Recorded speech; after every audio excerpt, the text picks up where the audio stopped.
All right, the August 9th general election is 32 days away. Preparations for the polls are in top gear, and the clearest sign that the date is closing in was the arrival of the first batch of the ballot papers. Like any other general election conducted in the country, particularly since the country returned to multi-partyism, key components of an electoral exercise are the Electoral Commission, the voters, the candidates, state security operators, as well as observers and the international community.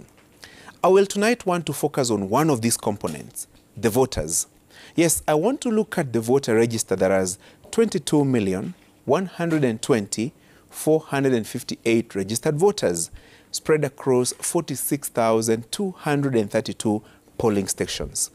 This is an increase from 19,611,423 registered voters in 2017 when the country last went to the polls. The number of polling stations has also shot from 40,883 to 46,232. I want to look specifically at the youth vote, and I do so deliberately because the youth has been at the center of a litany of campaign promises made by the four presidential candidates, as well as contenders eyeing other elective seats in the August 9th polls. When IEBC kicked off the national voter registration drive, it targeted at least 6 million eligible citizens, particularly the youth who have recently turned 18 and their counterparts who attained the age of majority since the last mass voter registration process in the run-up to the 2017 polls. In total, there were 6 million eligible voters, but only 1.5 million were enlisted in the national roll of voters. A whole 4.5 million young people with national identity cards did not turn out to be registered as voters. This, ladies and gentlemen, is something to be concerned about. Article 260 of the Constitution defines the youth as a person aged between 18 years and 34 years. The 2019 population census confirmed that there were 13.6 million people aged between the ages of 18 to 34 years in the country. Now, a look at the 2022 voter register by age shows that 116,468 voters are aged between 18 and 19 years.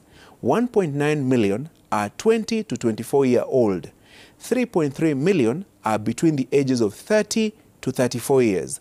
The number of youth, that is 18 to 34 years old, registered to vote in 2022 stands at 39.84%, which is a decline of 5.27% if compared to the 2017 voter register numbers. In short, I'm saying that the country's youth, to a great extent, failed to turn up to claim their rightful position in determining the country's leadership, right from the civic seats to the presidential position. It is one thing for the young people to complain about lack of opportunities, but it is another to do something about it. Kenya is a representative democracy, and to quote Taylor Swift, it is not enough to just want change. You have to go and make change by voting.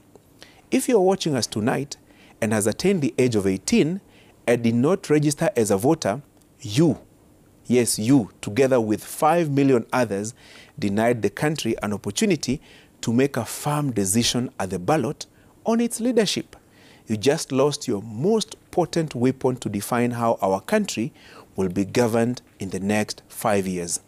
And surprise, surprise, surprise, it is the youth that has been vocal in the political campaigns and sadly, even sometimes used for violent acts. But to what end?